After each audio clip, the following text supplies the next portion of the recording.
I must admit, seeing a creature, a big frog like the animal known as Beelzebufo from season 2 of Prehistoric Planet, I never would have imagined that seeing an animal like that. I would have enjoyed the scene and that particular episode as much as I did, but the one entitled Madagascar Swamps, I really enjoyed the Madagascar part.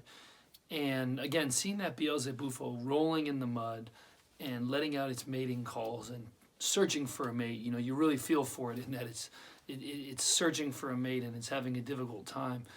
Now, I enjoyed seeing Majungasaurus, I really did. Anytime we see new dinosaurs that are not well known to the public, I'm a big fan of that. I really enjoy, like I say with Prehistoric Magazine, I enjoy telling the stories that have yet to be told, and I think Prehistoric Planet, the series, did a great job of that, of telling the stories that have yet to be told.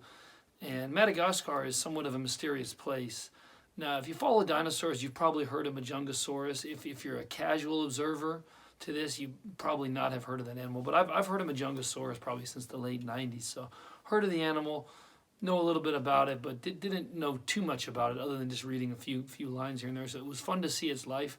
I think the one complaint that I had, though, was I would have liked to seen them give it more color. When it makes its appearance, it's definitely very believable, and the individual is, they say that it's blind in one eye. So I like the way it runs. I like all those things. I'm just not a big fan of the coloration of it. It sort of fits its dry and desolate environment. Now, if you watch the beginning of that, they mention that an animal like Beelzebufo is only able to survive because of the seasonal floods. So, meaning that at certain times of the year, the area must have been lush. Now, when the Rapetosaurus came down the dried up riverbed that Beelzebufo was in, I really enjoyed seeing them too. They didn't have a lot of coloration either, and they, as well as the Majungasaurus, almost seemed to be the same light brown in coloration. And it's almost like the people behind Prehistoric Planet wanted to blend it with its environment, which is, the ground is cracked, it's hardened, and it's just kind of desolate, very hot, dusty. So they gave those animals that color. But towards the end of that particular episode, they made the mention that Beelzebufo is able to live in a place like this because of these seasonal floods. And you notice that there's a thick line of trees and a dark forest over to the right, and there's this big flooded area, almost like, the Amazon floods at certain times of the year. So it must have been a lush and productive place at certain times of the year whenever the rains came. And I guess what I'm trying to say is I wish they had given more color to Majungasaurus. I think it deserved that. A little bit more color than just its desolate, dusty, hot and dry brown. But nonetheless, that's the color they painted it, and I did enjoy it.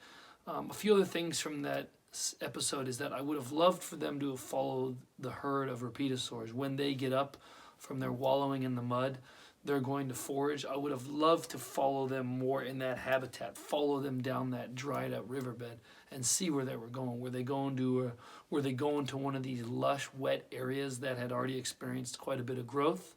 Because if you picture it, the idea of not having rain would be a great stress on the environment at large, and a big monsoon rain would spur all sorts of vegetation and growth. So it would have been really cool to see once these rains did come and to follow these Rapetosaurs down the dried up riverbed and to follow them wherever they were going, just to take a look at what their habitat was like. I wish that the filmmakers would have extended the part that far, but nonetheless, I enjoyed Beelzebufo. I think Majungasaurus was excellent. I enjoyed the way that it moved, and it looked like it wasn't the biggest dinosaur out there, wasn't the biggest predatory dinosaur, but it was still a scary animal nonetheless.